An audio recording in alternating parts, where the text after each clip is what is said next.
রাই অনির্বাণের ভালোবাসা কোনো মতেই মেনে নিতে পারছে না ভালোভাবে সূর্য। হ্যাঁ বন্ধুরা, ভিডিওতে লাইক দিয়ে দেখতে থাকুন। রায়ের মায়ের কাছে এসে সূর্য কান ভাঙানোর চেষ্টা করে। সূর্য বলতে থাকে যে আপনার বড় মেয়ের কোনো খোঁজ খবর আপনি রাখেন, ও আমার দাদা ভাইয়ের সাথে কোন সাহসে চুটিয়ে প্রেম করছে। আর সেই সব কিছু ও যদি ভেবে থাকে যে আমি মুখ বুঝে বরদাস্ত করবো, সেটা কোনো মতে হওয়ার নয়। কারণ আমার সাথে যে দুর্ঘটনাটা ঘটিয়ে দিয়েছে আপনার বড় মেয়ে, তার সত্ত্বেও আমি যদি এখনও মুখ বুঝে সব কিছু সহ্য করি, তাহলে হয়তো বা ও আমার দাদা ভাইয়ের জীবনে একই সর্বনাশ ডেকে আনবে। কিন্তু আমি সেটা কোনো মতেই হতে দেবো না। কারণ আমার দাদা ভাইকে যে কোনোভাবেই হোক না কেন, আমি ওর মতন একটা ফ্রড মেয়ের হাত থেকে অবশ্যই রক্ষা করব। কারণ ও আমার সাথে যে পরিমাণে নোংরামো আর নোংরা খেলাটা খেলেছে, ও আমার বিয়ের পিড়িতে ও যখন এক কোণে বদলে দিতে পারে, তাহলে আপনার বড় মেয়ের দ্বারা অনেক কিছুই সম্ভব হতে পারে। ওদিকে একথা শোনা মাত্র রাইয়ের মা সূর্যকে জিজ্ঞেস করতে থাকে যে সূর্য বাবা, তুমি কী সব বলছো, আমি কোনো মতে কিছু বুঝতে পারছি না। রাই কোথায় গিয়েছে? তখন সূর্য বলতে থাকে যে আপনি ন্যাকা সাজছেন, আমি কোনো মতেই আপনি বুঝতে পারছেন না যে আপনার বড় মেয়ে কোথায় গিয়েছে, নাকি আপনার বড় মেয়ে আপনাকে জানানোর প্রয়োজনই মনে করেনি যে আসলে ও যে অনির্বাণের সাথে নিজের বার্থডে সেলিব্রেট করার জন্য একটা রেস্টুরেন্টে গিয়ে ডিনার ডেটে গিয়েছে, সেসব সম্পর্কে আপনাকে কোনো মতেই উনি জানায়নি। কেন আপনি জানেন না কেন বলুন তো? আপনি মা হিসেবে আপনার একটা কর্তব্য না যে আপনার মেয়ে কোথায় যায় না যায় সেটা জানার?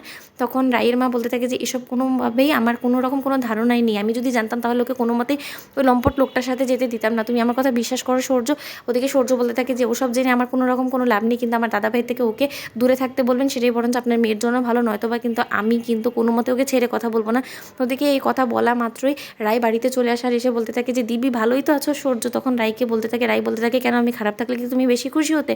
ওদিকে এই কথা শোনা মাত্র সূর্য বলতে থাকে বেশ চ্যাটাং চ্যাটাং কথা হয়েছে, কিন্তু এই চ্যাটাং চ্যাটাং কথাটা ঠিক কার থেকে শিখেছো বলো তো? আমার দাদাভাইয়ের থেকে। একটা কথা আমি বলে দিচ্ছি, আমি আজকে আমার দাদাভাইয়ের সাথে হাত ধরাধরি করে তোমাকে রাস্তায় দেখেছি। আর আমি তোমাকে রাই সাবধান করে দিচ্ছি যে অনির্বাণ দাদাভাইয়ের থেকে 10 হাত তুমি দূরে থাকবে, সেটাই বরঞ্চ তোমার জন্য ভালো। কারণ তুমি আমার জীবনে যে বড় সর্বনাশটা করেছো, সেই একই সর্বনাশ তুমি যদি ভেবে থাকো যে তুমি টাকার বা অর্থের লোভে আমার দাদাভাইকে ওরকম করেই বশ করে আমার দাদাভাইয়ের জীবনে ঢুকে পড়বে, সেটার হওয়ার নয়। কারণ এবার আমি আমার দাদাভাইয়ের জীবন রক্ষা করার জন্য ঢাল হয়ে আমার দাদাভাইয়ের সামনে দাঁড়াবো। ওদিকে অনির্বাণ চলে আসে। অনির্বাণ এসে বলতে থাকে যে তুই এখানে কী করছিস সূর্য? তখন রাই বলতে থাকে যে আপনার একে অপরকে চেনেন? তখন অনির্বাণ বলতে থাকে যে হ্যাঁ, ও আমার ছোটো ভাই হয়। কেন?